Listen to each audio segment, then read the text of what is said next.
Magandang araw mga kaibigan. Bigyan natin ng reaction opinion itong post Batas PH. Title: 1 billion civil cases versus Romualdez Saldico.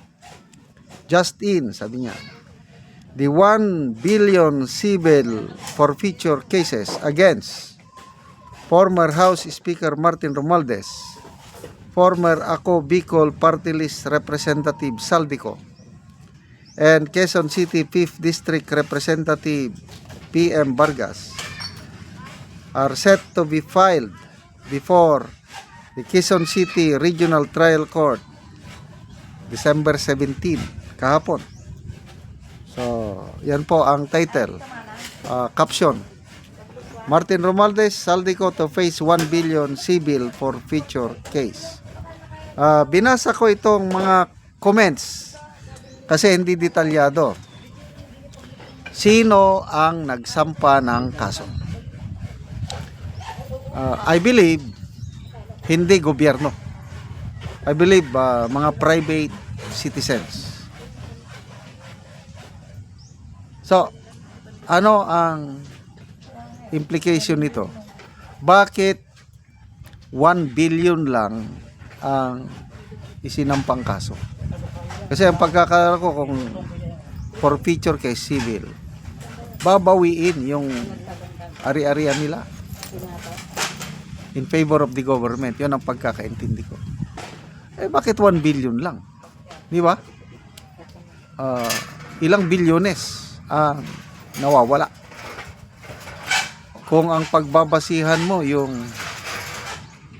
report ng PCIG, Philippine Center for Investigative Journalism, tinagurian na pork barrel king si Sandro Marcos at Saldico.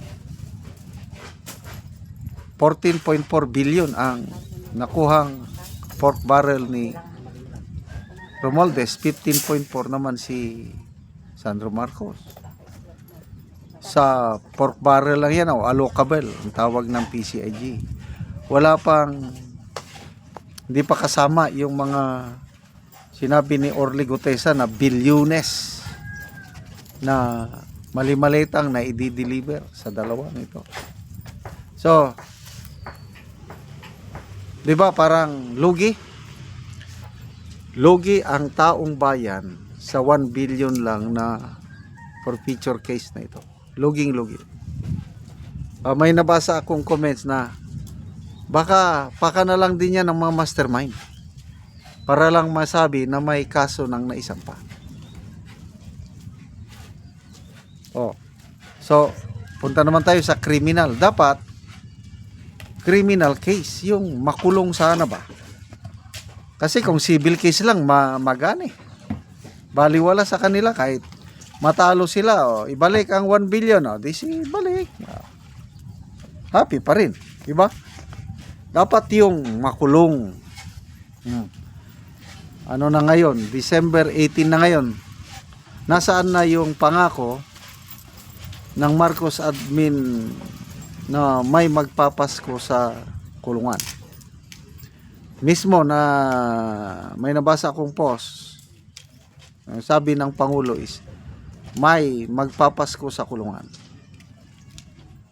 Si Secretary Vince Dizon, sinabi niya, siya ang unang nagsabi, malala ko, may magpapasko sa kulungan.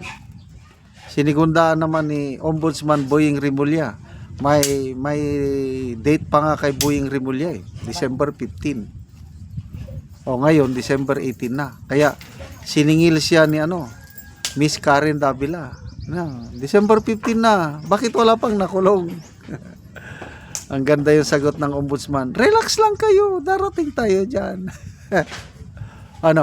Okay lang ba? Relaxing lang tayo habang ninakawan na tayo ng billion, trilyones, then relax lang tayo. Hintayin lang daw natin kung sino-sino ang maipakulong nila. Ang nakakulong, mga malilit na isda lang Mag-asawang Diskaya, yan na, nakakulong na. Ang lalaki nasa Senate, ang babae nasa NBI. Kaya lang, wala pa talaga sa kulungan. And then may mga DPWH officials, mga contractors, force maliliit. Yun lang.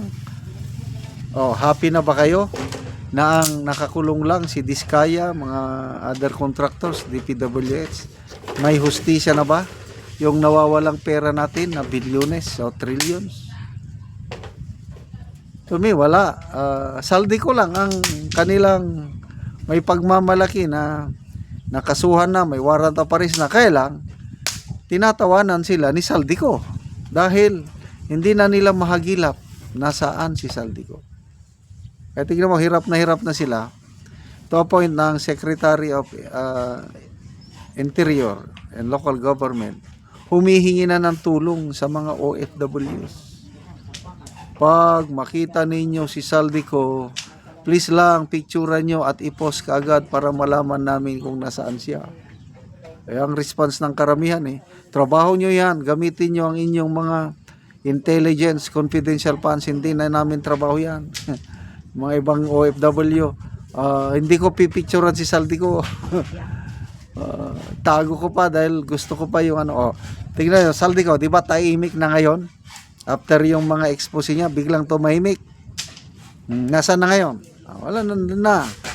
Kuya-kuya-kuy na, hayahay na, nagtatago sa isang bansa na safety siya. It will take time. Sa tingin ko it will take time bago nila kagaya rin kay DJ Bantag. More than 3 years na hindi pa nila mahanap-hanap na saan si General Bantag. Sino pa ba ang mga hinahabol? Saldico, Bantag. Meron pa yung isang Igor General Domingo. May warrant of arrest din yun. So, sana ipakita ng administrasyong ito yung totohanang galit nila sa nakawan sa pagkaso ng mga tunay na yung mga malalaking isda, hindi yung malilit lang. Ito, hindi ako maligaya itong 1 billion na civil case nito. Wala. Alkansi, lugi ang taong bayan.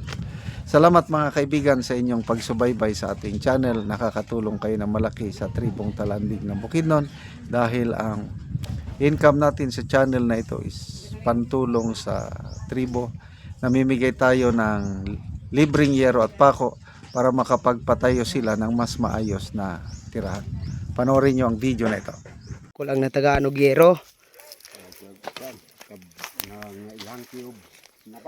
Tagaan daw siya og ginabang. So gibutang lang niya ang yero, wala niya nasandig tungod kay ang iyang balay kuha naman gyud nagtakinding na.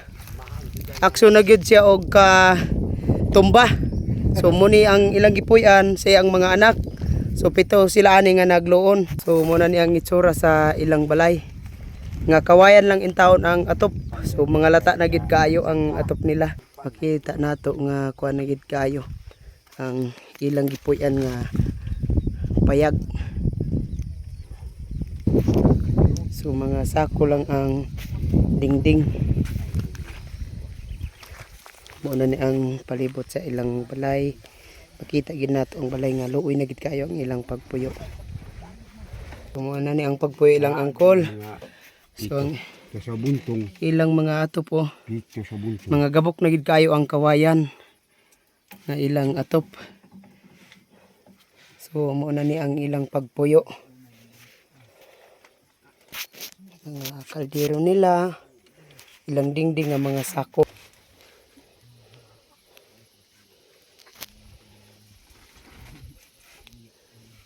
Pila na ni call ka tuig imong balay? Kuan. Mga kuan ni. 8. 8 ka tuig na. Oo. So pila mo ani nga nagpuyo ining imong balay? Kuan. 7. 7 mo nga kuan lang ani nakigpuyo lang sa imong mga anak. So lisod gid kayo ang inyong pagpuyo. So unsa yung panginabuhian karon call? Kuan. Ding mag-uuma.